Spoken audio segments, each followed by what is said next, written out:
India अगर आपने देखी है तो इसके क्लाइमेक्स में सुनील दत्त यानी बिरजू, नरगिस यानी राधा के बीच एक डायलॉग होता है। जब बिरजू बगावत में अंधा होकर सुखी लाला की बेटी के अस्मत पर धावा बोल देता है और उस वक्त सुखी लाला की बेटी राधा यानी नरगिस के पास जाती है अपनी हिफाजत के लिए। तब माँ बेटे के डायलॉग शुरू होते हैं। माँ कहती है कि छोड़ दे इसको वरना मैं तेरी जान ले लूंगी, और बेटा कहता है तू माँ है, तू मुझे नहीं मार सकती। रूपा को छोड़ दे, मैं तुझे जान से मार डालूंगी। तू मुझे नहीं मार सकती, तू मेरी माँ है। तब राधा कहती है कि मैं एक औरत भी हूँ, मैं बेटा तो दे सकती हूँ मगर लाज नहीं दे सकती। फिल्म का यही डायलॉग इस पूरी फिल्म की फिलॉसफी को साबित करता था कि एक हिंदुस्तानी औरत अपने बेटे को कुर्बान कर सकती है अपनी ही जैसी किसी और औरत की इज्जत बचाने के लिए। भले ही उस लड़की का बाप उसका शोषण उसकी भरी जवानी से बुढ़ापे तक कर रहा हो तब भी।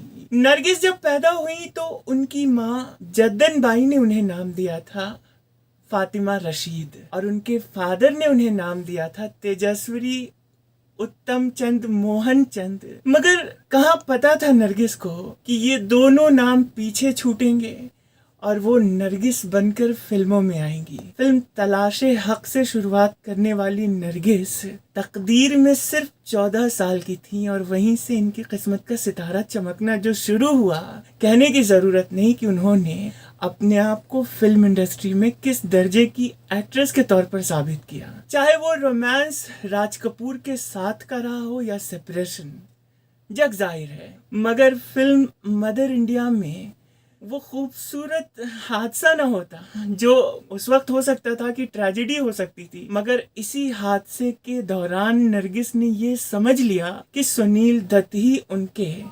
सच्चे और अच्छे हमसफर साबित हो सकते हैं। मार्च 1958 में नरगिस ने शादी कर ली सुनील दत्त से, और इस रिश्ते को उन्होंने इतना चेरिश किया, इतनी खुश थी इस रिश्ते से। और नरगिस की खुशी बेठिकाना तब हो गई जब नरगिस प्रेग्नेंट हुई। हालांकि उस वक्त नरगिस सुपरस्टार थी और सुनील दत्त बस राइज ही कर रहे थे। फिर भी मीडिया ने जो कहा हो, नरगिस को परवाह नहीं थी। वो एक ऐसे हमसफर को पाकर बहुत खुश थी जो उनकी छोटी छोटी बातों का ख्याल रखते थे, जो प्यार से मिसेस दत्त कहते थे। नरगिस की खुशी में 14वीं का चांद तब लगा जब वो प्रेग्नेंट हुई और 29 जुलाई और 1959 को एक बेटा पैदा हुआ। खुशी की मारी नरगिस कुछ ऐसी उलझनों में उलझी कि बच्चे का नाम क्या रखूं। दोनों ही गफलत में हो गए। एक कॉमन फ्रेंड हुआ करते थे यूसुफ दहलवी, शमा मैगजीन के एडिटर। उन्होंने इनके धर्म संकट को समझते हुए कहा कि भाई आप लोग पब्लिक फिगर हैं, पब्लिक से ही पूछ लीजिए कि आप बच्चे का नाम क्या रखना चाहते हैं। एडवर्टीजमेंट दिया गया मैगजीन में। 18,000 लोगों ने दिलचस्पी के साथ खत लिखे थे नरगिस को कि आपको अपने बच्चे का नाम ये रखना चाहिए था। कुछ ने कहा यूनुस, कुछ ने कहा अरविंद, किसी ने कहा सुबोध, किसी ने कहा विनोद, और जो सबसे ज्यादा नाम आया वो था संजय। सो ऐसे कुछ नामों को शॉर्टलिस्ट करके यूसुफ दहलवी ने नरगिस को दिया और नरगिस ने संजय नाम अपने बेटे के लिए सिलेक्ट किया। और ये नाम जो प्रोमिनेंटली सुझाया था वो थी आगरा की रहने वाली पुष्पा अग्रवाल। सो पुष्पा जी को नरगिस और सुनील दत्त के साइन किए हुए फोटोग्राफ्स दिए गए जिन पर उनके ऑटोग्राफ थे। मगर नरगिस क्या जानती थी कि वो अपनी मदरहुड को एक चैलेंज के तौर पर फिर लेने वाली है। वो रोल जो उन्होंने मदर इंडिया में प्ले किया था वो तो ऑन स्क्रीन बात थी, मगर रियल लाइफ में मदर वाकई चैलेंजिंग रोल से गुजरती है। और खास करके संजय जो 5-6 साल की उम्र में ही सिगरेट फूंकने लगे थे, जिससे वो ऐसी परेशान और विचलित हुई कि उन्होंने इंदिरा गांधी से मशवरा किया था और इंदिरा जी ने कहा था ऐसी बात है बोर्डिंग स्कूल भेज दो। लॉरेंस स्कूल सनावर संजय को भेजा गया, मगर नरगिस और उनकी ममता का एक हिस्सा जैसे घायल ही रहा, वो फिक्रमंद ही रही तब तक जब तक कि संजय वापस नहीं आए लॉरेंस स्कूल सनावर से। और आने के बाद क्या पता चला नरगिस को, बेटा अब सिगरेट से बढ़कर ड्रग एडिक्ट हो गया है। माँ ने बेटे को काम से लगाने के लिए फिल्म लॉन्च करने का मन बनाया और रॉकी शुरू हो गई। मगर नरगिस इससे और ज्यादा ट्रेजेडीज के लिए जैसे अनजान थी। उन्हीं दिनों उनको डायग्नोस हुआ कैंसर। वो पहुंची स्लोन कैटरिंग हॉस्पिटल अमेरिका अपने कैंसर के इलाज के लिए। मगर वहां भी बेड रिडन रहते हुए ये माँ अपने बेटे को वॉइस मैसेज रिकॉर्ड करके भिजवाती हैं। More than anything, Sanjeev, keep your humility, keep your character, never show off, always be humble and always respect the elders. That is the thing that is going to take you far and that is going to give you strength in your work. बेटा अपने values के साथ कोई समझौता मत करना। नरगिस अपने बेटे संजय को लेकर जिंदगी के आखिरी दम तक फिक्रमंद थी।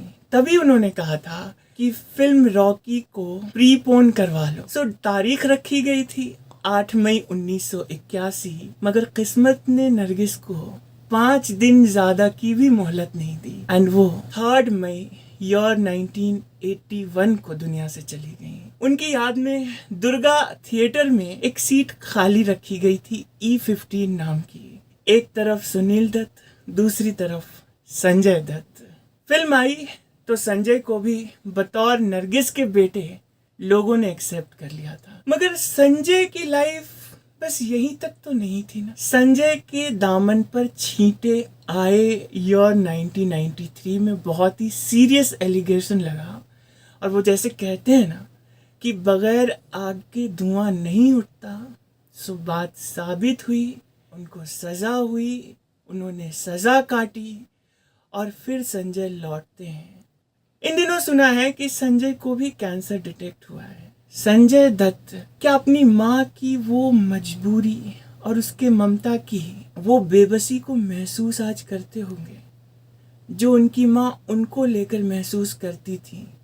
हमेशा चाहती थी कि उनका बेटा बुरे कामों से बचे, बुरी आदतों से बचे और इसीलिए उन्होंने कहा था कि ये एक दिन मेरा दम लेकर रहेगा। आज अगर संजय के बच्चे संजय की तरह ही बर्ताव करने लगे जैसे नरगिस के साथ हुआ था तो संजय भी बर्दाश्त नहीं कर पाएंगे। एक्चुअली होता यही है कि हम अपने माँ बाप की जगह रहकर उनके दर्द को महसूस शायद नहीं कर पाते हैं जब तक कि हम खुद माँ बाप न बने।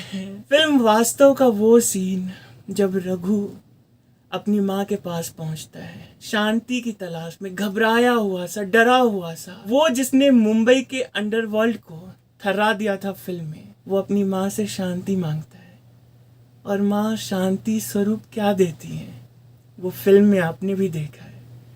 सो मदर इंडिया फिल्म में काम करने वाली नरगिस जब मदर बनी तो उस फिल्म से भी ज्यादा चैलेंजिंग उनका ये रियल लाइफ रोल रहा होगा।